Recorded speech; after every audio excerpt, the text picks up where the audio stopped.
Mathrubhumi ബുക്സിലെ മാനേജരായിരുന്ന Georgy Thomas പറഞ്ഞിട്ടാണ് ഞാൻ ഒരു പുസ്തകം വാങ്ങിയത്. അദ്ദേഹം എന്നെ നിർബന്ധിച്ച് വാങ്ങിപ്പിക്കുകയായിരുന്നു.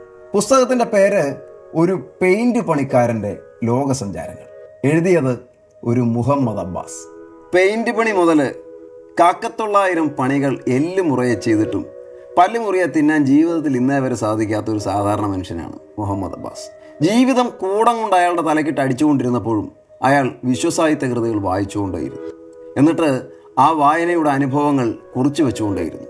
ആ കുറിപ്പുകളുടെ സമാഹാരമാണ് ഒരു പെയിൻറ് പണിക്കാരൻ്റെ ലോകസഞ്ചാരങ്ങൾ. ആ പുസ്തകം വായിച്ചതിൻ്റെ ഒരു ആരാധനയിലാണ് ഞാൻ മുഹമ്മദ് അബ്ബാസിൻ്റെ ഫേസ്ബുക്ക് ഫ്രണ്ടാകുന്നത്. അങ്ങനെ ഫേസ്ബുക്ക് ഫ്രണ്ടായി കഴിഞ്ഞപ്പോൾ അദ്ദേഹം ഫേസ്ബുക്കിൽ എഴുതുന്ന ഓരോ കുറിപ്പുകളും ഞാൻ വായിച്ചു തുടങ്ങി തച്ചനിരുന്നു. പക്ഷേ ഓരോ കുറിപ്പും നെഞ്ചിൽ ആരോ കൂരാണി കൊണ്ട് അടിക്കുന്നത് പോലെ തുളഞ്ഞു കയറിക്കൊണ്ടേയിരുന്നു. അങ്ങനെ വായിച്ച് അവസാനം ഈ മനുഷ്യനെ ഒന്ന് വിളിച്ചാലെന്താ എന്നുള്ള ചിന്തയിലെത്തി. അവസാനം വിളിക്കുക തന്നെ ചെയ്തു അബ്ബാസിക്ക്. ഫോൺ വിളിച്ചപ്പോൾ ഏതാണ്ട് മൊത്തം സമയവും സംസാരിച്ചുകൊണ്ടിരുന്നത് അബ്ബാസിക്കയാണ്. കാരണം അദ്ദേഹം എഴുതിയ ഫേസ്ബുക്ക് കുറിപ്പുകൾ ഓർത്തിട്ട് ഫോണിൻ്റെ അങ്ങേ തലക്കിലിരുന്ന് ഞാൻ കരഞ്ഞുകൊണ്ടേയിരിക്കുകയായിരുന്നു. അങ്ങനെ എന്നെ കരയിപ്പിച്ച ആ കുറിപ്പുകളുടെ സമാഹാരമാണ് വിശപ്പ്, പ്രണയം, ഉന്മാദം. പുസ്തകത്തിൻ്റെ 1ാം പതിപ്പ് പുറത്തിറക്കിയത് പ്രവൃത ബുക്സ് ആയിരുന്നു. അതിൻ്റെ ബ്ലർബിൽ എൻ.എ. സുധീർ എഴുതിയ കാര്യങ്ങൾ നിങ്ങളൊന്ന് കേൾക്കണം. അസാധാരണമായ ജീവിതാനുഭവങ്ങളാണ് മുഹമ്മദ് അബ്ബാസ് എഴുതിക്കൊണ്ടിരിക്കുന്നത്.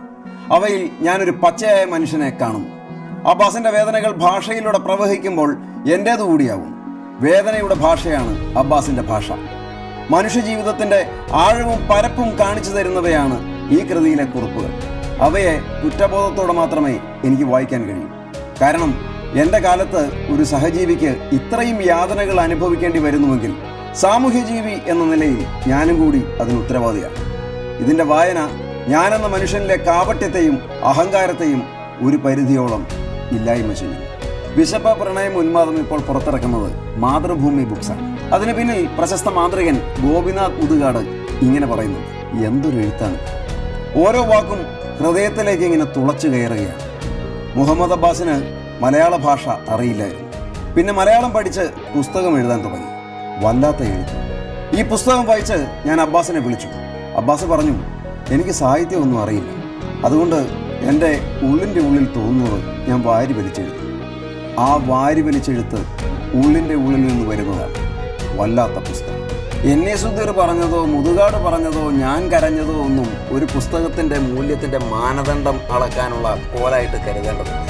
പക്ഷേ ഒരു കാര്യം ഞാൻ തീർച്ച പറയും: വിശപ്പ്, പ്രണയം, ഉന്മാദം എന്ന പുസ്തകം വായിച്ചിട്ട് നിങ്ങൾ കരഞ്ഞില്ലെങ്കിൽ, നിങ്ങളുടെ മനസ്സിൽ ഒരു സങ്കടം പൊടിഞ്ഞില്ലെങ്കിൽ, ചുരുങ്ങിയ പക്ഷം ഒരു ചെറിയ നൊമ്പരത്തിൻ്റെ നനവെങ്കിലും പൊടിഞ്ഞില്ലെങ്കിൽ, നിങ്ങൾ അടിയന്തരമായി ഒരു സൈക്കോളജിസ്റ്റിനെ കാണും. കാരണം ഒരാളെ മനുഷ്യനാക്കി തീർക്കുന്ന എന്തൊക്കെയോ ഘടകങ്ങൾ നിങ്ങളിൽ മിസ്സിംഗ് ആണ് തീർച്ച.